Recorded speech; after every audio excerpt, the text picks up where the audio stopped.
Coucou les gourmands, c'est parti, on va faire un brownie ensemble dans ma cuisine dans les conditions réelles pour une commande d'un client. On commence par bien fermer la porte pour éviter que le chéri et le chat rentrent et ce que je fais en tout premier, c'est passer un bon coup d'aspirateur dans toute la cuisine. Ensuite, on a toujours les ongles bien courts et on commence par se laver les mains avec du savon de Marseille tout simplement et on se les sèche avec de l'essuie-tout que l'on va pouvoir mettre à la poubelle et toujours sans le contact des mains, donc je joue avec les coudes ou même avec les jambes, vous verrez ça plus tard. L'essuie-tout jetable, c'est vraiment mon premier allié. Je nettoie bien mon plan de travail et on jette tout ça avec les coudes. Maintenant, on va s'habiller. Je mets ma veste de pâtissière, celle que je me suis faite faire sur mesure à Barcelone. Et pour éviter que les cheveux tombent dans le brownie, j'ai aussi un bonnet de douche. Regardez comme il n'est pas joli mon bonnet de douche tout rose. On fait bien rentrer les cheveux à l'intérieur. Et voilà, je suis presque prête. Maintenant, on va commencer par les peser. J'utilise une petite balance électrique et j'ai toujours ma petite fiche écrite à la main à disposition.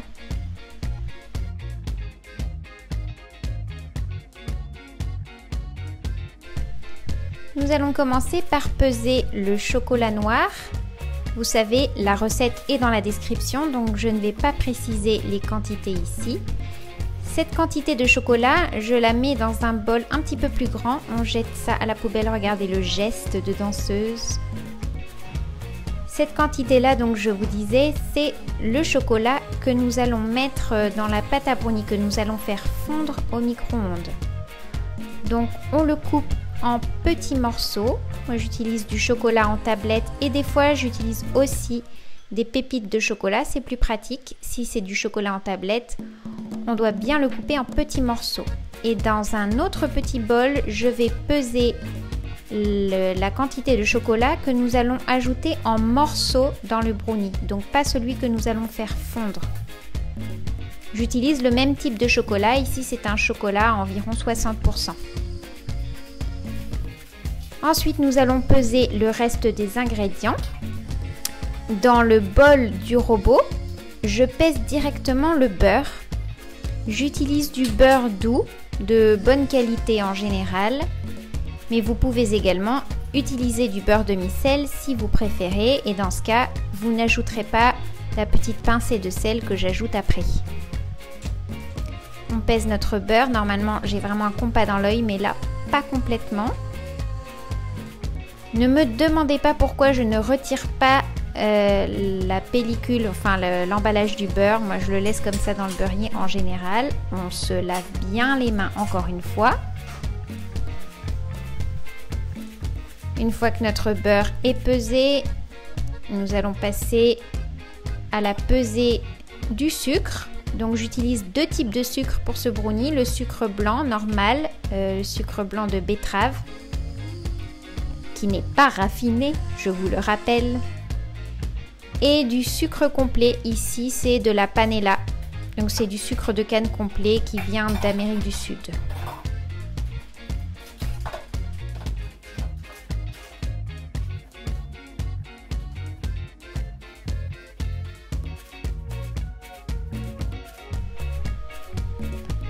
Nous allons donc peser le sucre blanc et la panela.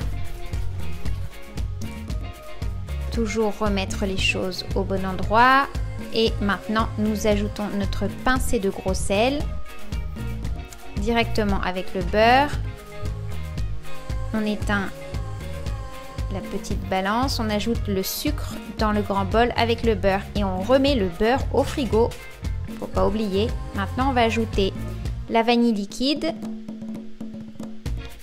Et puis maintenant, on va peser notre farine. Moi, j'utilise une farine T55 de la marque Coro. Comme vous le savez certainement, si vous me suivez depuis un moment, vous avez un code promo que je vous mets aussi dans la description. On referme bien le sachet de farine pour éviter l'apparition de mythes alimentaires.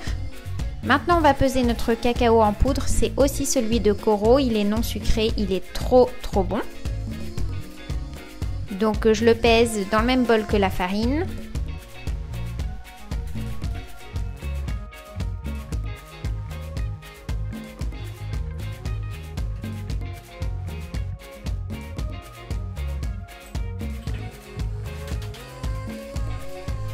Et voilà, notre cacao est pesé. Maintenant,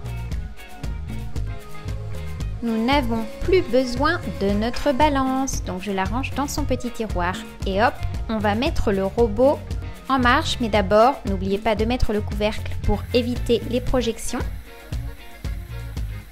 On le met à vitesse petite ou vitesse moyenne. Attention, là, j'ai fait une bêtise. J'avais oublié de couper le beurre en petits morceaux, donc, mais on peut toujours rattraper le coup avec le petit couteau. On remet le beurre bien au fond du bol pour éviter qu'il accroche au fouet. Enfin, c'est la lame en K, là, c'est le fouet plat. Donc, maintenant, on va peser les œufs. Enfin, on pèse pas les œufs. Je sais que j'utilise des œufs de taille M. Donc, on les met dans un bol au préalable. Toujours avec la poubelle à côté pour pouvoir jeter des coquilles. On ne les met pas directement au cas où il y aurait des morceaux de coquilles. Une fois que nos œufs sont pesés, je mets le chocolat au micro-ondes. Pendant que le chocolat fond, j'aime bien surveiller toujours pour éviter qu'il ne brûle. Mais en attendant, je vous propose quand même une petite danse parce que c'est mon métier, hein, la danse. Je suis danseuse dans l'âme, même jusque dans la cuisine, pendant que mon chocolat fond au micro-ondes. Mais il ne faudrait pas trop se distraire, parce qu'il ne faudrait pas qu'il crame. On va quand même vérifier. Non, il est parfait, il est parfait. On remue un peu le bol pour qu'il fonde uniformément. On le remet un tout petit peu. On a encore un petit peu le temps de faire des attitudes et des relevés à la barre. Et voilà, le chocolat est prêt. Il va falloir le sortir du micro-ondes.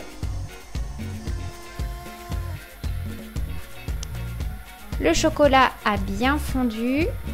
Maintenant, nous allons prendre une spatule dans notre tiroir. Mais moi, j'aime bien renettoyer mes spatules. Je suis un peu maniaque, vous allez le remarquer au cours de cette vidéo. Donc, à ce moment-là, je remue mon chocolat qui a bien fondu. Tout va bien. On met ça de côté. Maintenant, notre mélange va bien. On ajoute les œufs au mélange, du sucre et du beurre et du sel. On remet un petit coup.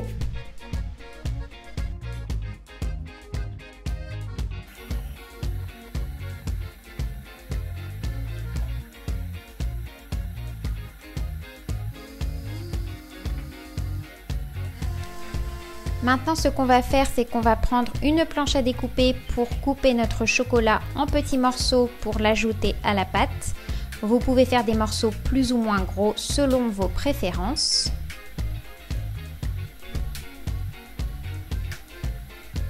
Vous avez vos morceaux de chocolat, vous avez votre chocolat fondu, vous pouvez arrêter le robot. Maintenant, vous allez ajouter votre chocolat fondu. Comme vous pouvez le constater, aucun gaspillage, même pas le gaspillage de la moindre goutte de chocolat fondu dans la cuisine de Lucie. Quand je vous dis que je suis maniaque jusqu'à la dernière goutte de chocolat. Je vous montre la réalité. Ensuite, on ajoute la farine et le cacao en poudre. Et là, on racle bien toutes les petites gouttes, les petits restes de chocolat de la spatule parce qu'il ne faudrait pas quand même gaspiller. Maintenant, on remet tout ça en marche. On s'essuie un petit peu les doigts et on va tout mettre dans l'évier, tout ce qu'il faut. Pendant que ça continue à tourner, on va sortir les différentes plaques du four pour faire de la place. Et on va placer notre plaque à une hauteur convenable qu'il faudrait que je corrige plus tard, vous verrez, mais bon. Ce four, il est tellement moderne que j'ai même pas besoin de le préchauffer. Mais si vous deviez le préchauffer, ça serait le moment de le mettre en marche. Donc vous le préchauffez à 180 degrés. Vous prenez une feuille de papier sulfurisé. Là, vous cherchez votre moule et comme ma cuisine est toute neuve parce que j'ai emménagé il y a une semaine, il a fallu que je cherche mon moule. Mon moule était tout au fond parce que tout ça, c'est quand même un super Tetris. Malgré les grands tiroirs, il a fallu que je fasse un travail de Tetris. Je nettoie mon moule parce que comme je suis maniaque et que vous le savez, ben je le renettoie.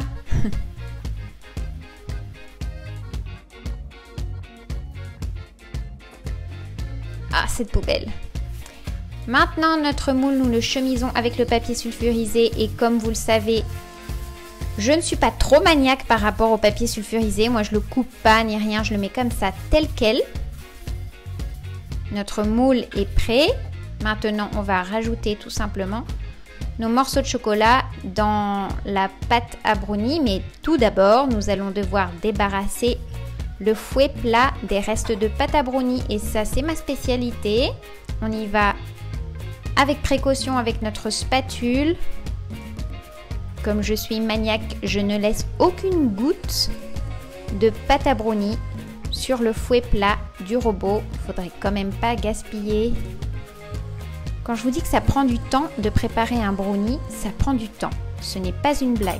On y va avec le petit couteau parce que c'est plus pratique. Avoir toujours un petit couteau à portée de main, c'est très important. Là, quand j'estime que mon fouet plat est à peu près propre, je le mets de côté. Ça n'en finit jamais. Mais je vous montre la vraie vie. J'ai pas fait de coupure. J'ajoute mes morceaux de chocolat. On met ça dans l'évier. On se lave un petit peu les mains. On se rince les mains toutes les 3 minutes en moyenne. On se les sèche avec le papier. Et ensuite, nous allons incorporer les morceaux de chocolat dans la pâte. Et lorsque notre pâte est prête, nous allons enfin pouvoir la verser dans notre moule.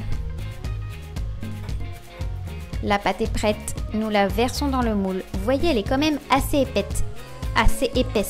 Ça, c'est la consistance de ma pâte à brownie fudgy. Elle est quand même bien épaisse. Ne vous en faites pas, c'est normal. Elle me donne juste un petit peu de fil à retordre. Là, dans l'idéal, la spatule en silicone, c'est pas top. Il vaudrait mieux utiliser une corne en plastique dur que j'ai, mais que je n'ai pas sortie pour l'occasion. Mais une corne en plastique dur, c'est quand même beaucoup plus pratique pour racler les bords du bol. Mais rien ne me décourage et comme je suis maniaque, je ne vais pas enlever les petits restes de chocolat. C'est parti, on peut étaler la pâte dans le moule. Ça n'a pas besoin d'être hyper plat.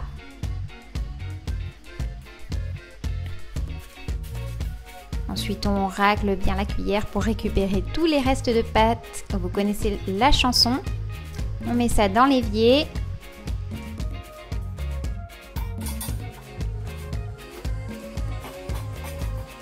Et maintenant, on va mettre une belle quantité de noix de pécan. Je les mets par-dessus pour qu'elles torréfient un peu au four. Je trouve ça meilleur. Si elles sont à l'intérieur, elles ont moins tendance à torréfier et à développer leur bonne saveur. Et j'en mets bien dessus. Et voilà, ça, c'est notre brownie qui est prêt à être enfourné. Regardez comme il est beau.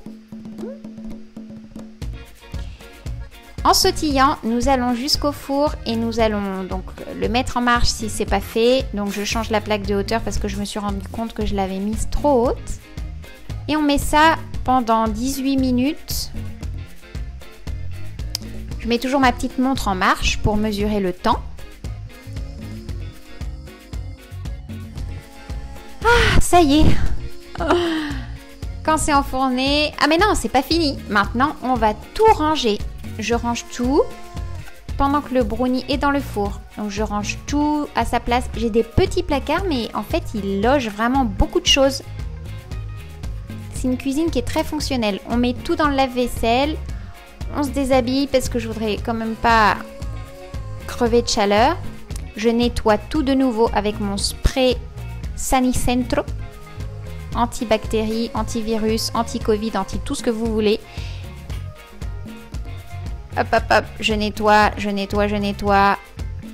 J'aime bien faire le ménage, hein. C'est une de mes passions en plus de la danse et de la pâtisserie. Ma petite Dyson, c'est reparti pour un petit coup d'aspirateur. Il ne faudrait pas qu'il y ait de la farine par terre. On a bien passé l'aspirateur, tout va bien. J'ai l'impression que tout est propre. Regardez, le brownie est dans le four, il est presque cuit. Maintenant, on va mettre le lave-vaisselle en marche. Il a fallu que je regarde un petit peu comment fonctionne ce lave-vaisselle. Il est tout nouveau. Comme je vous dis, je viens d'emménager. Attention, c'est quel programme? On met celui à 65-70 degrés. Hop, en marche, c'est parti. Alors, ce brownie, ça donne quoi? C'est presque prêt, c'est presque prêt. Et maintenant, c'est prêt. Je sors mes gants. Parce que l'autre fois, j'ai quand même sorti la plaque du four avec mes mains. Donc, j'ai eu mal. Mais là, non. J'ai mes gants. Oh, il est beau ce brownie. Il a l'air bon. Incroyable ce four qui ne préchauffe pas. J'avais jamais vu ça. Et voici. Maintenant, on va le laisser refroidir. Il faut le laisser refroidir. C'est très important pour qu'il ait la bonne consistance. Dans l'idéal, on le laisse refroidir complètement et ensuite, on le place au frigo pour qu'il soit un peu truffé. Ou sinon, on attend jusqu'au lendemain en le laissant à température ambiante s'il ne fait pas trop chaud. J'ai oublié de vous dire qu'il fallait passer la serpillière après parce que comme je suis maniaque, et voici notre brownie qui est refroidi. Regardez-moi ça. Je vous laisse profiter de cette vue. Je l'ai mis dans une jolie boîte. D'habitude, je mets un petit ruban rose aussi. Rose comme les danseuses.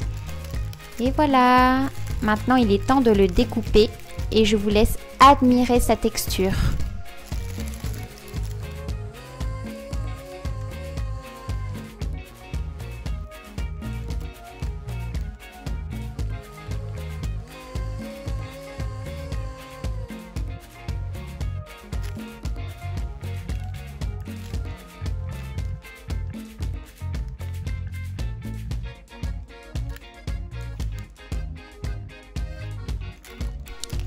J'espère que cette recette vous aura plu, en tout cas que vous aurez aimé être en cuisine avec moi et me voir œuvrer dans des conditions réelles pour des commandes.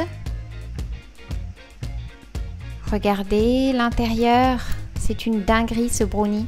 C'est pas pour rien que c'est ma vente numéro 1. Si vous rêvez d'un brownie pareil, faites la recette. Vous avez vu, c'est pas compliqué. Les gourmands, j'espère que vous avez aimé cette vidéo. Je vous fais des gros bisous. Je vous encourage à vous abonner à ma chaîne parce qu'il y aura plein de trucs sympas dans les mois qui viennent. Et à part ça, je vous dis merci pour votre soutien constant. Je vous répète que ce brownie, c'est génialissime, c'est une tuerie. Qu'il faut que vous le fassiez. Si vous venez à Coruña, la Corogne, commandez-moi un. Et je vous dis des gros bisous. Bon appétit!